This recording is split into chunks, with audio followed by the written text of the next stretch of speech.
Joe brought it home from the office. He gave it to Betty and one of his kids, and to Betty's mother. But Betty's mother went back to California the next day. On her way to the airport, she gave it to a cab driver, a ticket agent, and one of the charming stewardesses. At school, Joe's kid gave it to some other kids, and Mrs. Merrill got it and gave it to her husband. In California, Betty's mother gave it to her best friend, Dottie. But Dottie had a heart condition and she died. But before she died, Dottie gave it to her girlfriend, the mailman, the paper boy, and the vet when she went to pick up her chihuahua. If a swine flu epidemic comes, this is how it could spread. You'll want to be protected, especially if you're elderly or chronically ill. Get a shot of protection, the swine flu shot. I don't need another flu shot. I had a flu shot last year. A swine flu epidemic may be coming. Swine flu shot? Well, I don't know. I've been thinking about it. It could make you very sick.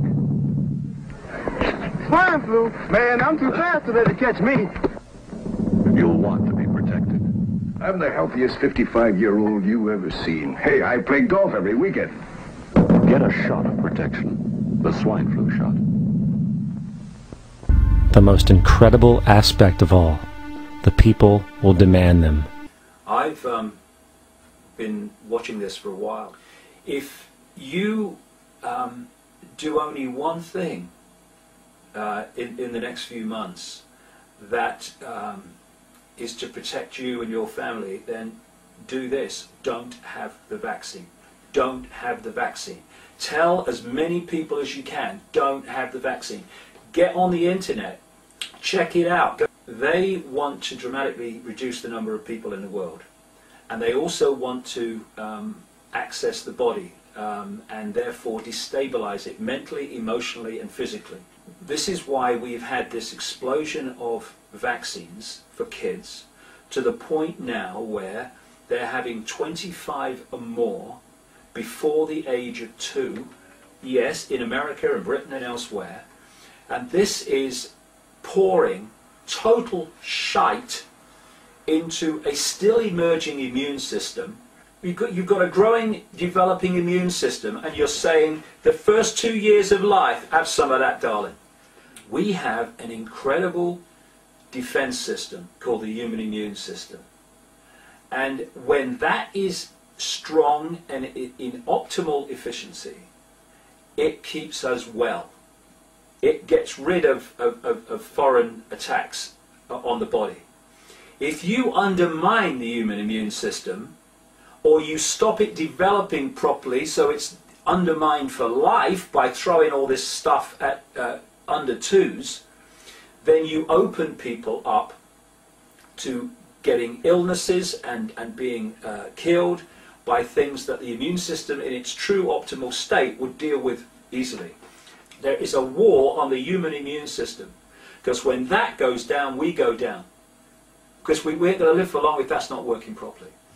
And they're targeting the kids from a very, very early age. And that's what this is all about, on one level. But on another level, this is about a cull of the population. I'm not saying for a second that vast numbers of people will keel over overnight. That would be too bloody obvious.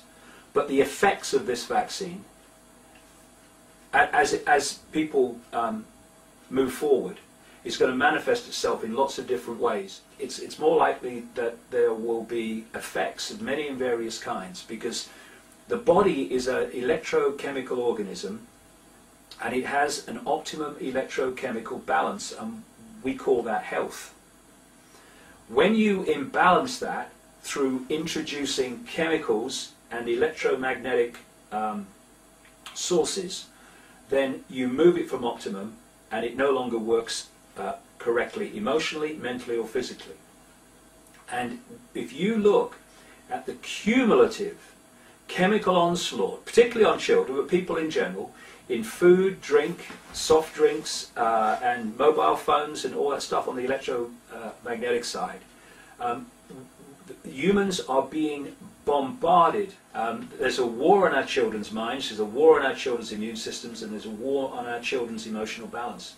And it's connected into all these different areas of food, of drink, and of vaccines, of pharmaceutical medicines. They invent diseases so that problem, or in this case, no problem, reaction, solution. Take this. It's like the 1976 US swine flu. There was loads of scary adverts on TV. Oh, yeah. Betty went to the shop and she gave it to, and there was all that kind of stuff. And as it went on, the music got darker, Yeah. the voice echoed. It was really, and then they showed people kind of playing golf and then shivering in bed.